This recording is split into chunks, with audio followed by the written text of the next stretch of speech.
নমস্কাৰ। আজি আমি প্ৰজেক্ট কমিউনিটি তৰফৰ পৰা শিৱসাগৰ জিলাৰ নাজিৰাৰ গোহাইবাৰী অঞ্চললৈ আহিছিলোঁ। ইয়াত আমি আমি ছেকেণ্ড টাইমৰ বাবে আমি হেল্থ চেকআপ পাতিছোঁ। প্ৰথমবাৰ আমাৰ বেলেগ স্থানত হৈছিলে, দ্বিতীয়বাৰৰ বাবে আমি গোহাইবাৰী অঞ্চলত দিছোঁ। এই গাঁওখন যিহেতু বানত যথেষ্টখিনি বিধ্বস্ত হৈছিলে, সম্পূৰ্ণ টিঙলৈকে পানী উঠিছিলে বুলি জনাইছে গাঁওবাসীয়ে।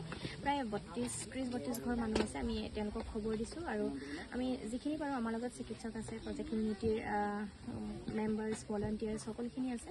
গতিকে আমি যিখিনি পাৰোঁ চিকিৎসকৰ পৰামৰ্শ অনুসৰি তেওঁলোকক চেকআপ কৰোৱাই আমি প্ৰয়োজনীয় যিখিনি দৰৱ সেইখিনি দিবলৈ চেষ্টা কৰিছোঁ। আৰু এই চেগতে আমি প্ৰজেক্ট কমিউনিটিৰ প্ৰত্যেকজন ডনাৰক থেংক ইউ ক'ব বিচাৰিছোঁ। তেওঁলোকৰ সহায় সহযোগিতাৰ বাবে আজি আমি এই কেম্পটো অনুষ্ঠিত কৰিব পাৰিলোঁ। আৰু ইয়াৰ পাছতে আমি শিৱসাগৰ জিলাৰে নিগম নামৰ এডোখৰ জেগা আছে, আমি তাত কিছুমান ৰিলিফ দিবলৈ চেষ্টা কৰিম। আৰু যিহেতু তেওঁলোকৰ যিখিনি নিড বেচিছ সেইখিনি মতে আমাক খবৰ দিছিলে, আমি তেওঁলোকৰ যিখিনি প্ৰয়োজনীয় সেইখিনি তাত দিবলৈ চেষ্টা কৰিম। যিহেতু তাত হেল্থ কেম্প অলৰেডি হৈ আছে, গতিকে তাত হেল্থ কেম্পৰ প্ৰয়োজনীয়তা নাই বুলি ক'লে।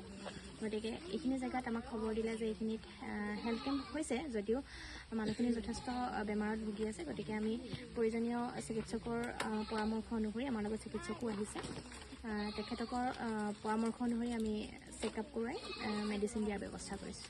Thank U.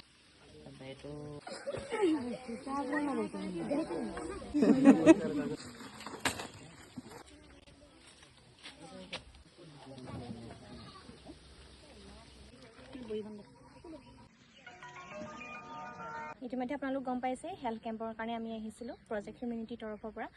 আৰু এই গোহাইবাৰী গাঁওখনৰ গাতে লাগি আছে দিখৌ নৈ। আৰু দিখৌ নৈখন যোনখিনিত আটাইতকৈ আচলতে ভয়াৱহ পৰিস্থিতিৰ সৃষ্টি হৈছিলে নেপালী খুঁটি। দিখৌ নৈৰ ইপাৰে নেপালী খুঁটি আছে আৰু সন্মুখতে আছে নগা পাহাৰটো। আৰু তাৰ পৰাই আচলতে এই বিভীষিকাৰ পৰিস্থিতিৰ সৃষ্টি হৈছিলে। আৰু তাৰ পৰা যিদৰে ভূমিস্খলন হৈছিলে, সেই ভূমিস্খলনৰ পিছত আপোনালোকে দেখিব দিখৌ নৈৰ কাষত কিদৰে এৰাসুতিৰো সৃষ্টি কৰি দিছে। এইফালে দেখাই দিব পাৰিবা, এৰাসুতিৰ সৃষ্টি কৰিছে। এইখিনিত আচলতে আগতে মানুহৰ ঘৰ বাৰী ধুনীয়াকৈ সজাই লোৱা তামোল গছ, বিভিন্ন ধৰণৰ আচলতে মানুহে কৃষিকাৰ্যতো জড়িত হৈ আছিলে। এইখিনি সময়ত আচলতে আমি তেওঁলোকৰ ওচৰত আহিবলৈ যিখিনি চেষ্টা কৰিলোঁ, তাৰ বাবে গাঁওবাসীয়ে যথেষ্ট ভাল পাইছে বুলি জনাইছে। বিশেষকৈ হেল্থ কেম্পৰ যথেষ্ট প্ৰয়োজন হৈ আছিলে এইখিনি অঞ্চলত। এতিয়া আমি ইতিমধ্যে আমাৰ লগত চিকিৎসকো যিহেতু আহিছিলে, প্ৰায় আমি 70 জনৰ ওচৰা-ওচৰি গাঁওখনত, বেছি মানুহ নাই।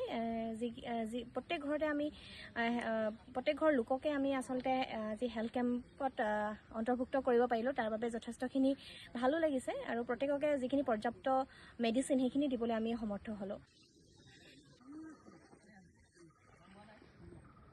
এনেকৈ আহিব লাগিছিলে, কিন্তু সি এইফালৰ পৰা আহি দিলে।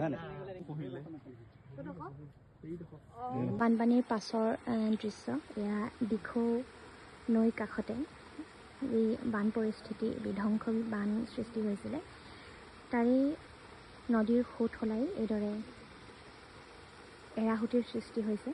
আৰু এই এৰাসুতি গৈয়ে পৰিছেগৈ আপোনাৰ দিখৌ নৈত। ইয়াৰ গোহাইবাৰী গাঁও, ঠিক এই দিখৌৰ ইটো পাৰে আছে নেপালী খুঁটি আৰু এইটো পাৰে আছে গোহাইবাৰী। ইয়াতো প্ৰত্যেক ঘৰ লোকৰে অৱস্থা অতিকে শোচনীয় হৈ আছে।